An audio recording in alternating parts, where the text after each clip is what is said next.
Alunos e alunas, tudo bem com vocês? A partir de agora você começa a acompanhar a videoaula do seu componente curricular Sociologia.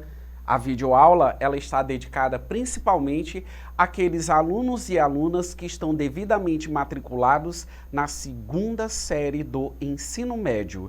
E hoje nós vamos aprender a respeito dos modelos de democracia. Então vejam só, democracia, um tema tão atual, um tema tão recorrente, principalmente quando nós levamos em consideração a realidade do nosso país. Mas, para isso, precisamos aprender de verdade o que é democracia. Quais são as características dessa forma de governo? Eu vou começar apresentando um conceito a vocês.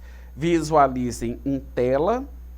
O termo democracia tem origem grega, podendo ser etimologicamente dividido da seguinte maneira: demos, que significa povo, e kratos, que significa poder. Em geral, democracia é a prática política de dissolução, de alguma maneira, do poder e das decisões políticas em meio aos cidadãos. Ou seja, de uma forma bem mais simples, nós temos que entender que a democracia é um governo em que o povo, que se encontra na condição de cidadania, ele é soberano. Ou seja, vivemos em uma condição em que há uma soberania popular. Se nós pararmos para prestar atenção, vários países na atualidade acabam correspondendo a sociedades democráticas. Então nós temos uma base, nós temos uma essência para a democracia. Mas cada país, ele pratica, digamos assim, a democracia em acordo com a sua historicidade, tendo em vista que os fatores sócio-históricos, eles não podem ser desconsiderados, não só nos dias atuais, mas também a exemplo daquilo que já ocorreu no passado. Mas vamos contextualizar um pouco. Conforme vocês puderam acompanhar a leitura anterior, nós vimos que a democracia, a palavra, ela tem uma origem grega, mas não é só a palavra. A prática democrática, ela também teve origem na Grécia. E aí, nesta videoaula, eu quero destacar dois tipos de democracia que vocês podem visualizar em tela: a democracia direta e a democracia representativa. Em algumas literaturas, nas ciências sociais, alguns autores escrevem assim: a democracia dos antigos e a democracia dos modernos. Justamente o termo democracia dos antigos para poder fazer referência a esse contexto mais passado, bem do início mesmo, né, se reportando à antiguidade, e a democracia dos modernos fazendo referência justamente à democracia representativa. Então vamos lá. Em que consiste a democracia direta? Percebam a palavra direta. O próprio cidadão era ele que estava atuando politicamente. Então isso foi uma prática lá na antiguidade. O próprio cidadão, sem eleger ninguém, sem representação, era ele que estava nos debates. Ele, na condição de cidadão, era ele que estava na tomada de decisões a respeito dos rumos que a cidade ela tinha que tomar naquele contexto no qual ele se encontrava. Mas como que isso era possível, professor? Primeiramente, nós tínhamos uma cidadania, aliás, nós tínhamos, digamos assim, um contexto social em que parcela considerável, ou sendo mais claro, a maioria da população estava exclusa de direitos políticos. Mulheres não eram consideradas cidadãs, estrangeiros não eram considerados cidadãos, escravos também não, e homens endividados também não. Quando vamos pesquisar, a cidadania cabia somente àqueles indivíduos que eram conhecidos como homens livres. Mas quem eram esses homens livres? Os homens livres eram os indivíduos mais ricos, os grandes proprietários de terra, os grandes proprietários, né, de uma quantidade considerável de escravos, ou seja, não tinham somente a terra, mas também possuíam, eram detentores da mão de obra escrava para que essa terra pudesse ser, digamos assim, trabalhada. Então eram esses indivíduos que se reuniam em praça pública, nas assembleias, na ágora e estavam ali nos debates. Diferente da nossa democracia representativa. Falar da democracia representativa é falar do Estado democrático de direito, né? A que corresponde o Estado democrático de direito? Corresponde a uma forma de Estado em que as pessoas, ou em outras palavras, a população, ela passa a ser visualizada como cidadã e ela tem direitos. Mas quem tem direitos, como eu sempre pondero ao longo das minhas explicações, também tem deveres. Não podemos confundir democracia com anarquia. Não podemos confundir democracia com bagunça. Não podemos confundir democracia como uma forma de governo, como, né, no sentido de que as pessoas elas têm autonomia de fazer o que elas querem. O nosso limite é uma palavrinha que só tem 3 letras. Lei. Esse é o nosso limite.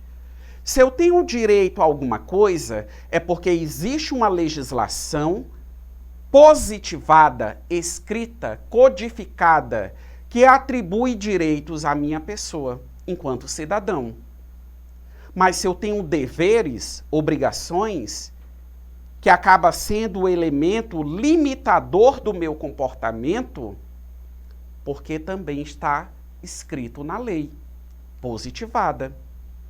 Eu não posso utilizar o meu direito, por exemplo, à liberdade de expressão, e me expressar de qualquer forma, de uma maneira vulgar, de uma maneira chula, para criticar alguma coisa, e essa forma que eu estou tendo está violando, está denegrindo, está desrespeitando o direito de uma outra pessoa. Então existe, digamos assim, formas e formas.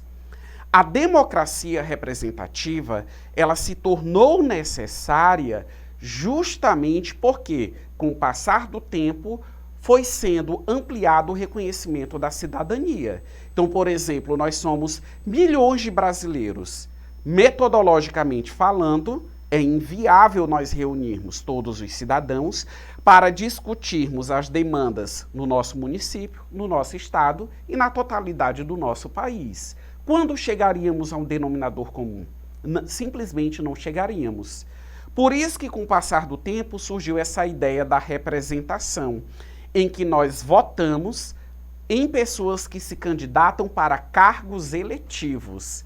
E esses cargos eletivos, eles têm o quê? Uma função pública. Então, quem é eleito como governador, senador, presidente, deputado federal, estadual, vereador, enfim, são servidores públicos. Exercem esses cargos com finalidade pública e não com finalidade particular. Com base nessas considerações, vamos ao exercitando da nossa videoaula. Visualizem em tela uma questão que inclusive se fez presente no Enem do ano de 2011. Acompanhem com bastante atenção a leitura. No mundo árabe, países governados há décadas por regimes políticos centralizadores contabilizam metade da população com menos de 30 anos. Desses, 56% têm acesso à internet. Sentindo-se sem perspectivas de futuro e diante da estagnação da economia, esses jovens incubam vírus sedentos por modernidade e democracia. Em meados de dezembro, um tunisiano de 26 anos, vendedor de frutas, pôs fogo no próprio corpo em protesto por trabalho, justiça e liberdade. Uma série de manifestações eclode na Tunísia E como uma epidemia, o vírus libertário começa a se espalhar pelos países vizinhos, derrubando em seguida o presidente do Egito, Hosni Mubarak. Sites e redes sociais, como o Facebook e o Twitter, ajudaram a mobilizar manifestantes do norte da África a ilhas do Golfo Pérsico, né? Então, podemos perceber que em algumas sociedades, politicamente, devido aos governos autoritários instalados naquele local, naquele país, as pessoas clamam por democracia, fugindo de toda e qualquer prática governamental autoritária. Vamos para o comando da questão? Considerando os movimentos políticos mencionados no texto, o acesso à internet permitiu aos jovens árabes, letra A, reforçar a atuação dos regimes políticos existentes, B, tomar conhecimento dos fatos sem se envolver, letra C, manter o distanciamento necessário à sua segurança, letra D, disseminar vírus capazes de destruir programas de computadores e letra E, difundir ideias revolucionárias que mobilizaram a população. Vamos visualizar a alternativa correta, expressa na letra E, difundir ideias revolucionárias que mobilizaram a população. Ou seja, não tem como você questionar uma realidade, não tem como você desenvolver uma consciência que seja ativa no sentido de ir de encontro com uma força dominante se essa mobilização não acontece. E em acordo com o enunciado da questão, a internet acabou sendo uma ferramenta utilizada justamente para essa finalidade. Desejo um forte abraço a todos vocês.